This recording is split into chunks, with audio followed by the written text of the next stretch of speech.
Signs of fatigue. When the dog starts to show signs of fatigue, try the exercise 1 or 2 more times to see if the proper position can be achieved. And if the dog is still unable to perform, then it is time to stop this exercise.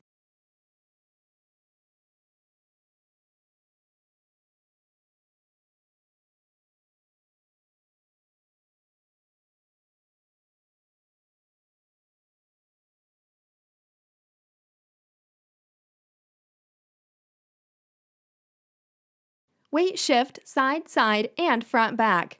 The goal of this exercise is for the dog to shift its weight when standing parallel to the fulcrum in a side-to-side motion, which engages the core, the abductor and adductor muscles of the shoulders and the hips. If the dog is standing perpendicular to the fulcrum and shifting its weight from the front to the back of the board, its core, front limb, and hind limb muscles will engage. Lateral step on upside-down rocker board. The goal of this exercise is to encourage the dog to step over the fulcrum of the board.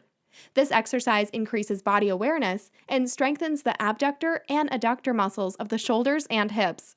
Place the rocker board upside down on the floor and invite the dog to step onto the board. Using a food lure on the dog's nose, take a small step to the right or left to encourage the dog to step with you and over the fulcrum.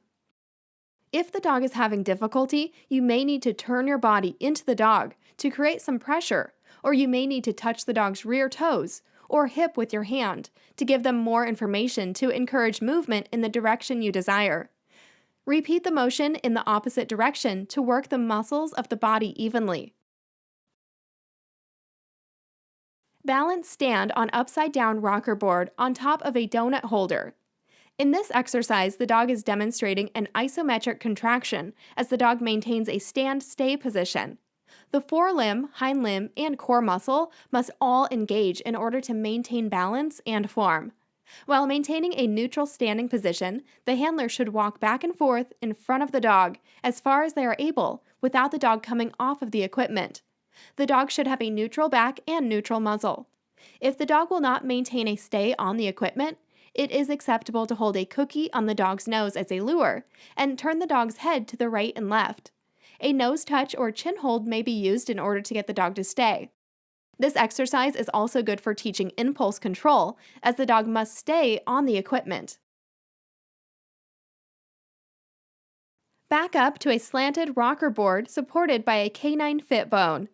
The goal of this exercise is to improve rear end awareness, while strengthening the shoulders and upper back muscles. Placing the board on a balance prop encourages the dog to place weight on its hind limbs and engage its core muscles. In order to perform this exercise, the dog must first understand how to do an independent backup. Have the dog stand 5 to 6 feet in front of the rocker board and ask the dog to back up so the dog is standing in the center of the board. Once on the board, we have the dog hold the stand position for 10 to 15 seconds before releasing the dog forward off of the board.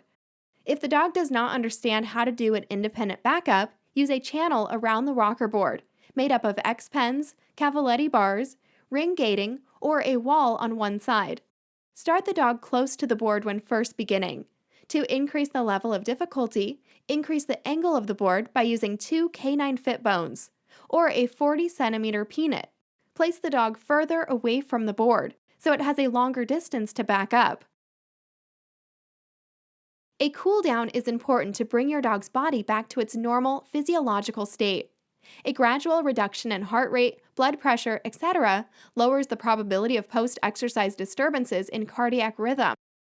Similar to the warm-up, the cool-down will promote arterial circulation, which aids in the effective removal of metabolic waste and rebalancing of oxygenation within muscle cells.